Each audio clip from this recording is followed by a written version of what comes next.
Hi, ma'am, I'm your host. I'm going to go to video. I'm going to pura some luxury. Nasi, Rangsen, Noma Panbana, Kogi, Manipur, school ching the Sinbatuna, Kogi, Metegi, Sinao, they did Metegi, CSO, they did Mategi, Canomayams, Metegi Mayam, Ichino Mayams in the Todana, Ang, as a Kudation, and Iskun Kapa, Kanda, Noma Pan, the Kudation.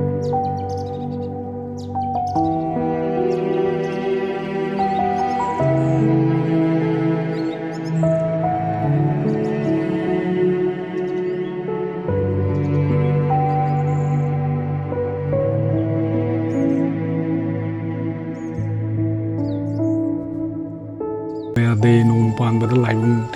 the Chatabaya, they hide and a sibo, Dum Toraga Lego.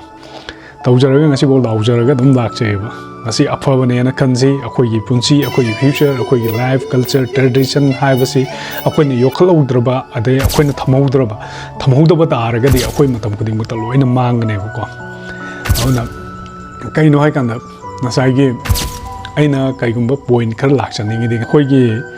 No Magi Maitei Hariba Kogi communities, any Manipur labor communities may am said drugs na laishura Pasha tanning bagi, Mataning bagi, Saigi lady ba angang Mamangi generation the Kangam dava, Akoy Maite make pa Vaite, same way the Kamba. The Kainogan Maite make to Jose Mutame, the Hindu Mutameko. I don't know Kainogan, Kogi Maipa, the ID can Hoji protest over Tolopoiro, any government key, anything letter Mataba Matamda, PS Tarapan, Bataraga, Kanampan in Muebuko. As I Hoigi Atopa communities, Karanata original kind of official work that depend over official letter Karanamaga, official work that depend over letter Hakan. Muito Shiniko has Gantava here level, Kanaba. A Koigi Chila Maitrani, Toipan, but Tarkanda, the Ganta, the Wasumayam Lay, Sigumbas, I hygienic it. Adubu Yampa Yakoi Manipur, the Hunter, a same Bagini, I Sinao Toba, they did Sinao Arambai, they did Mamana no Pan, but the Akoi traditional dress Yalaga, school Kaga Dobani, Dudo Godobani, Haibidija, quite a gay Akoigi, Liopabani, Akoigi Manipuri culture, identity, Kaino, Akoigi language, Kaino, Ivangasi Yokalak Painico. Same way, quite a Gihana, Masi quite a Gihana Pabani, Adubu. Kaino I can say school coding Makta, Sigi no Pan Bagin Mesida, school coding Makta, Akoigi, Pauba, social scientist lady, they ISO Hibalakala Kaida, also but work to give Mayam, Sekobiraga, class Amatang, Akoigi, Angang Mayam, the future Amatang Haidare, some Akoigi, I don't see what Tangna, any Wolgi Mapam coding Makta, some young Pomatam Dako, as I give Migdi church Hibam lay. They did Mandir Hibam lay, a Koigi Mandir Haja, Koi Laharoba Libung Geneva, a same way. Simapamzi da Koi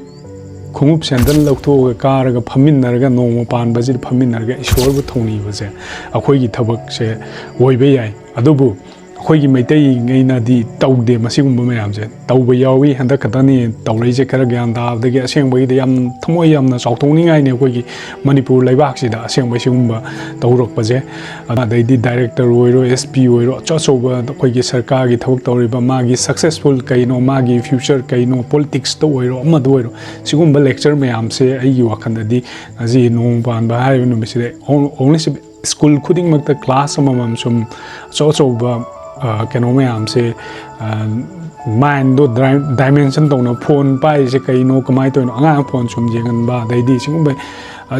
special way but guest may Amazon Pubiraga some Angang I see the Tapiraga Dingasi I see Tangab the Koyandaki 2025 key and the observer Amani Adum Marimanga Adum Taruk Yahweh and I show my tie Adum Moine school the Salaga Anganga Petrupi Banga some impression the weaver they did Yamna Pazava Yamna guideline the weaver do Yamna Taganing and so mind out the Kaino Koi Kungang Lakai may am Jidachu Kaino Hagan any job depend on doctor Wigger, engineer Wigger, government Nasagi Angang school lady Mayam Zida Nasagi school authority Mayams in a Kobiraga Makoida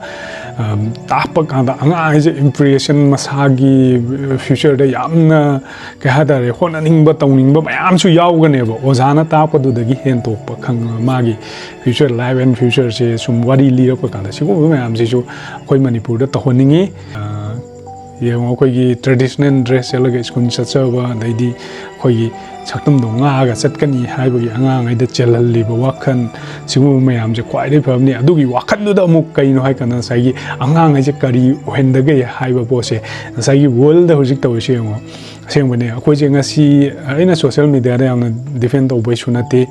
ado ngasi akhoi gi mathakta akhoi gi mioi babu oina khalak ai taunari dana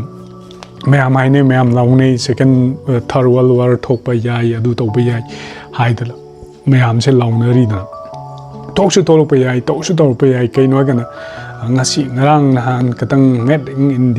in india gi poto yamna value lai ru pai tap ta khoi katang khoi gi aphoba mayam sa ne kam kan sa doino sigum ma jo hangningai ne adai de mayam lai re manung da si topic na ko na lecture gi ko adu yamna nungai jai khoi gi manipur gi sinau mayam video yeminasi kam adu ga aje reel sama yam kan viral ori ba ko liba mayam je kaino ga na yam phajai hoi masida angang aina tamgadoba angang aina keno tawgadoba mayam se sigumba happy daba sengbagi karamabu gohallaga para blouse laga kaino social media je pungtaw do tawba yabagi type ta sumaina tahon bajidi pamjade ta sengnai kana mami hops na jo sigumba mayama asaigi acho ba aina sa haje jo acho ba lairiba manipur gi lakai khongang da su mayam lairangani nai sigumba mayam je biraga pusallaga angang ai se phaminaraga lecture pibiraga daidi kamaina horopa kamain to paujing matamdadi kaino aga na phattaba nga ta khanai ko kaino asma kari oira ma adu tawdna adu khaningai oide kaino asi china na sariba japan na sariba daidi russia an saiji akoi ju loi saba ngam nga tane ko ju loi sema ngam nga tane sigum mayam je angang je gi kok se da sum happy raga sum thambigardi hayeng akoi je karma pham da akoi ju manipur leba mani haibdo adu mayam phangani haibase hoi akoi na india lairi india gi makha tongaga saraga sum leiraga sum thigong sum sathoga leiraga mani numita bo hipaga ban khar tawraga strike khar tawraga daidi irang khar tawraga hauraga koi pami mayam do phangani na sumai sum leibasidi khoi punsi da yamna challenge amai matung da koi sanaba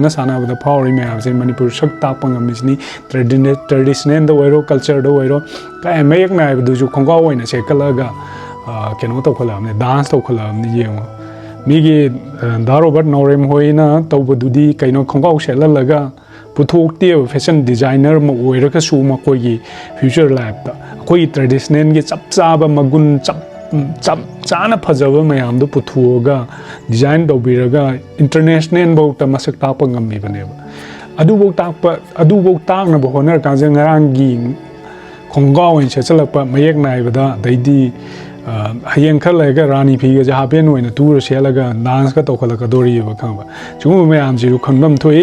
akhoi gi traditional akhoi gi culture akhoi gi future haiba se kai no hai kanda international masak khang leirabani international depend do leirabani akhoi na si matung sida sa akhoi international masak khang mani na akhoi sum makha da sum india government dagi sum laura sa ji hai ta ga di chum tummaga paisa kha ta laga अदाइदी I MLA ओइरगा I minister ओइरगा खर तानजे high दना सुम फम्मगा तुम्मगा सुम लेरगदि अखोइ कैसु अखोइ पुन्सिदा future दा फब कैसु पोरोय Aruna canoe गना अखोइ इसाना इसाबु होनबा याम दरकार ओइ हाइबजे पिट्रुक पिकपा Japan अमना अदाइदी Turkey ना हिंगबा ngamiजे कदाइदगी हिंगबा ngamiनो हाजे मिगी मपान तांगदना पिट्रुक पिकबा कंट्री अमनी अदाइदी जापान हाजे पिट्रुक पिकबा कंट्री अमनी कोई वर्ल्ड दा हारगदी मोसे येंगनबा मतमदा मोइगी पावरफुल तो येंगो अदुना अखोइ दा कोक नै अखोइ मैतै मसा आइदा अदुना अखोइ से सिगुम मयाम से तौर कांदा फब मयाम पोरकने हाइबसे आई ममी होप्स ना मसी मयाम से थमजगे सियार ममी होप्स ना मयाम बु को नो खरमजरी सिनाउना मतम खुदिंगत नोंग पानबगी तौबिरबा ट्रेडिशनल ड्रेस सेलगा अखोइगी स्कूल अखोइगी फ्यूचर अखोइ ꯑꯩꯈꯣꯏꯒꯤ ꯇ꯭ꯔꯦꯗꯤꯁꯟ ꯀꯟꯗꯕ ꯌꯥꯗꯦ ꯑꯩꯈꯣꯏꯒꯤ ꯐ꯭ꯌꯨꯆꯔ ꯀꯟꯗꯕ ꯌꯥꯗꯦ ꯅꯪ ꯉꯁꯤ ꯂꯥꯎꯔꯤꯕ ꯈꯣꯡꯉꯤꯕ ꯇꯧꯔꯤꯕ ꯃꯌꯥꯝꯁꯦ ꯃꯇꯝ ꯈꯨꯗꯤꯡꯃꯛꯇ ꯁꯛꯁꯦꯁ ꯑꯣꯏꯕ ꯑꯐꯕ ꯃꯐꯝꯗ ꯆꯠꯅꯕ ꯍꯣꯠꯅꯖꯦ ꯍꯥꯏꯕꯁꯦ ꯃꯃꯤ ꯍꯣꯞꯀꯤ ꯋꯥꯈꯜꯅꯤ ꯁꯤ ꯍꯥꯏꯔꯤꯕ ꯃꯃꯤ ꯍꯣꯞꯁꯤꯅ ꯃꯌꯥꯝꯕꯨ ꯏꯀꯣꯛꯅꯧꯅ ꯈꯣꯏꯔꯝꯖꯩ ꯃꯊꯪꯗ ꯑꯃꯨꯛ ꯚꯤꯗꯤꯑꯣ ꯅꯨꯡꯉꯥꯏꯕ ꯃꯌꯥꯝ ꯑꯃ ꯄꯨꯊꯣꯔꯛꯑꯒ ꯃꯌꯥꯝ ꯍꯔꯥꯎꯅ ꯇꯥꯃꯤꯟꯅꯁꯤ ꯌꯦꯡꯃꯤꯟꯅꯁꯤ ꯃꯊꯪꯗ ꯑꯃꯨꯛ ꯅꯨꯡꯉꯥꯏꯕ ꯃꯌꯥꯝ ꯑꯃ ꯄꯨꯊꯣꯔꯛꯀꯦ ꯍꯥꯏꯕꯁꯦ ꯃꯃꯤ ꯍꯣꯞꯀꯤ ꯋꯥꯈꯜꯅꯤ ꯁꯤ ꯍꯥꯏꯔꯤꯕ ꯃꯃꯤ ꯍꯣꯞꯅ ꯏꯀꯣꯛꯅꯧꯅ ꯃꯌꯥꯝꯕꯨ ꯏꯀꯣꯛꯅꯧꯅ ꯈꯣꯏꯔꯝꯖꯔꯤ